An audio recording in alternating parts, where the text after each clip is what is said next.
नमस्ते बच्चों, सपना हिंदी क्लासेस में आपका स्वागत है। आज हम अंतराल पाठ्य पुस्तिका का पाठ आवारा मसीहा पढ़ेंगे, जिसके लेखक विष्णु प्रभाकर जी हैं। सबसे पहले हम विष्णु प्रभाकर जी का जीवन और साहित्य परिचय पढ़ेंगे। विष्णु प्रभाकर जी का जन्म 1912 में उत्तर प्रदेश के मुजफ्फरनगर जिले में एक गांव में हुआ था। प्रेम बंधु और विष्णु नाम से लेखन की इन्होंने शुरुआत की थी। बाद में प्रभाकर भी जुड़ गया। इनका बाल्यकाल हरियाणा में गुजरा, वहीं पढ़ाई हुई। उसके बाद नाटक कंपनी में अभिनय से लेकर मंत्री तक का काम किया। मौलिक लेखन के अतिरिक्त विष्णु प्रभाकर 60 से अधिक पुस्तकों का संपादन भी कर चुके हैं। कहानी, उपन्यास, जीवनी, रिपोर्टाज, नाटक आदि विधाओं में रचना की। आवारा मसीहा शरत चंद्र की जीवनी इन्होंने लिखी थी। प्रकाश और परछाई, 12 एकांकी, अशोक, ये सभी इनके एकांकी संग्रह हैं। नव प्रभात, डॉक्टर, ये इनके नाटक हैं। ढलती रात, स्वप्नमयी, ये इनके उपन्यास हैं। जाने अनजाने इनका संस्मरण है। आदि इनकी प्रमुख प्रसिद्ध रचनाएं हैं। विष्णु प्रभाकर की रचनाओं में स्वदेश प्रेम, राष्ट्रीय चेतना और समाज सुधार का स्वर प्रमुख रहा, जो कि सरकारी नौकरी छोड़ने का कारण बना। प्रसिद्ध साहित्यकार शरत चंद्र की जीवनी पर आधारित आवारा मसीहा के लिए साहित्य अकादमी पुरस्कार इन्हें प्राप्त हुआ था। ये जीवन के अंत समय तक लेखन कार्य करते रहे। इनकी मृत्यु सन 2009 में हुई थी। विष्णु प्रभाकर द्वारा लिखित महान कथा शिल्पी शरत चंद्र की जीवनी आवारा मसीहा के प्रथम पर्व दिशाहारा में लेखक ने शरत चंद्र के बाल्यकाल और किशोरावस्था का वर्णन किया है। इस जीवनी में शरत चंद्र के अभाव से युक्त जीवन संघर्षों का वर्णन भी किया गया है। दिशाहारा का अर्थ होता है पथ भ्रष्ट। अपने पिता की कमजोर आर्थिक स्थिति, अकर्मण्यता और घुमक्कड़ स्वभाव के कारण शरत को अपना अधिकांश समय अपने माता पिता के साथ अपने नाना के यहाँ भागलपुर बिताना पड़ा। उनका व्यापक वर्णन भी इस जीवनी में मिलता है। लेखक ने शरत की बाल सुलभ चंचलताओं और शरारतों का प्रभावी वर्णन करते हुए उसके प्रकृति प्रेम, परोपकारी स्वभाव, संवेदनशील व्यक्तित्व, कुशाग्र बुद्धि, साहसी स्वभाव, दृढ़ निश्चय एवं साहित्य प्रेम जैसी विशेषताओं का वर्णन भी किया है। इस जीवनी में शरत के बाल्यकाल के उन अनेक पात्रों और घटनाओं का वर्णन किया गया है जो उसके बाद में साहित्य में किसी न किसी रूप में प्रकट हुए हैं। लेखक ने शरत के व्यक्तित्व और कृतित्व पर प्रभाव डालते हुए विभिन्न पात्रों एवं घटनाओं का वर्णन किया है।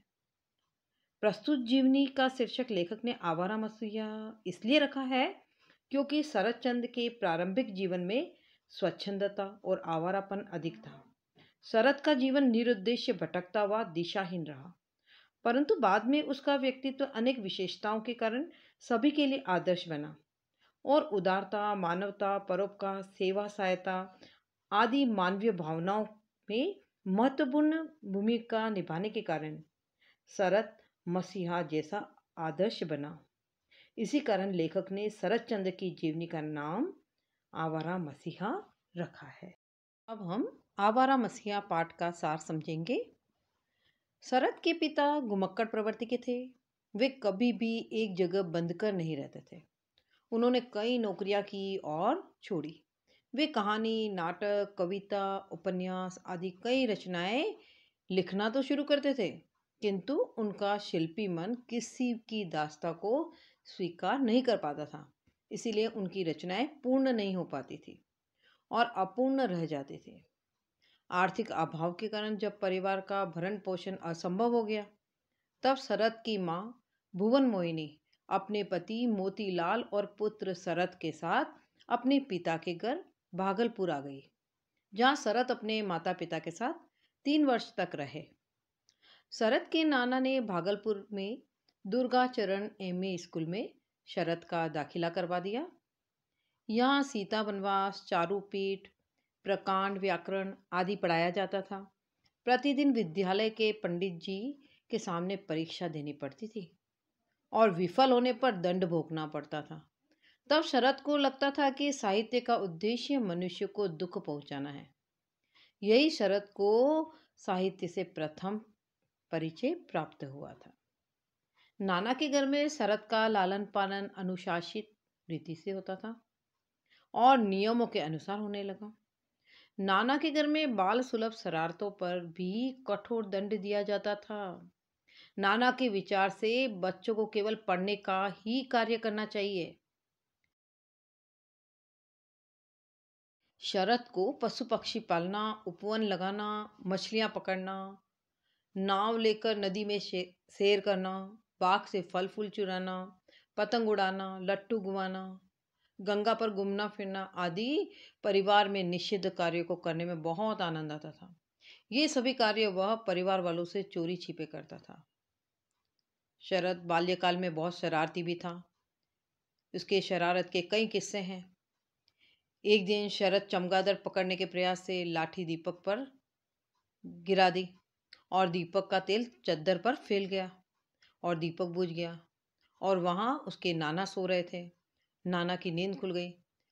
तब शरद और मणि चुपचाप वहां से भाग गए और वहां सो रहे शरद के मामा देवी पर दोष लगा कि यह शरारत देवी ने की है। शरद के कारण देवी को सजा मिली और उसे अस्तबल में बंद होना पड़ा। शरद की शरारत का दूसरा किस्सा इस प्रकार है। स्कूल की घड़ी का समय आगे करने की प्रेरणा छात्रों को शरद ने ही दी थी।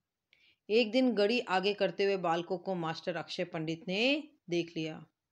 शरद ने बड़ी चतुराई से अपने आप को मास्टर जी के दंड से बचा लिया। ऐसे ही शरद चंद्र की शरारतें के कई किस्से हैं।